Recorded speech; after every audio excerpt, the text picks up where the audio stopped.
police aren't who you think they are. The sheriff is not who you think he is. Banks do not do what you think they do. Governments don't operate anywhere near the way you think they do. And that's why today, when you look at what's going on in the world today, none of it makes any sense. It's all crazy. It makes no sense at all. Seems very destructive. But actually, in point of fact, you don't know how the system works. It's working perfectly fine.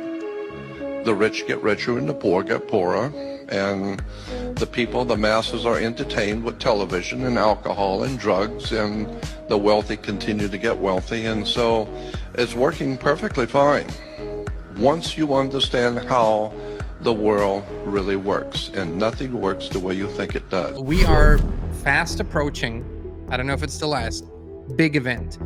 I think we're almost out of time. And when I say big event, I think they are trying to make it 2020 or bigger. So 2030 is their deadline to have certain things in place.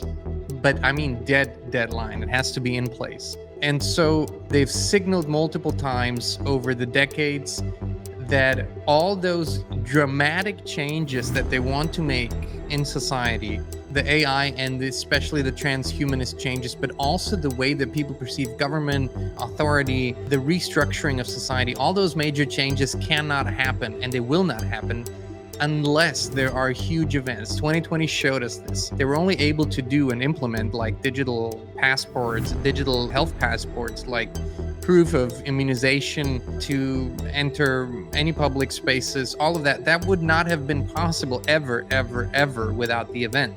But this event, and they had to know this beforehand, I just don't think they knew the magnitude, also shook people and literally awakened them, like it shook them out of their slumber.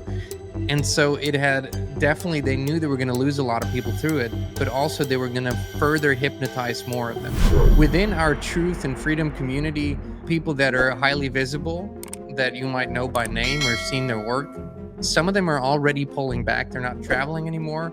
They're not going to any events. They're not taking on any speakerships, none of that. They're already scaling back and sort of, I did what I could and now let's wait this out sort of kind of thing. This is not prediction. It's not prophecy. It's a logical progression. If you want a bigger effect, you cannot go with lower pressure. It doesn't work like that.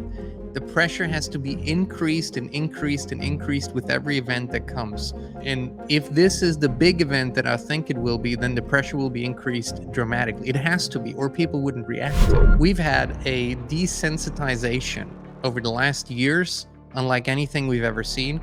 And it's not because people are not empathetic.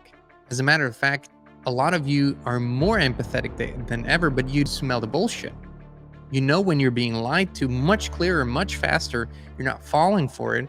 And when you're not falling for it, you're not investing your emotional energy. It doesn't mean you're not compassionate if somebody is in a precarious situation or has experienced something bad. It simply means that you are not going with this mass emotional manipulation story and get all sucked in. You tune in, keep your head in the game. This will not last forever. We will not be in such a weird flux state and in a state of whatever this is forever. We won't. But now we're in it. And so when we ground ourselves and balance ourselves and just accept that this is the moment that we're in, we can remain so much more creative, so much more balanced, and we can have so much more creativity, ideas, and pull through. We'll pull through.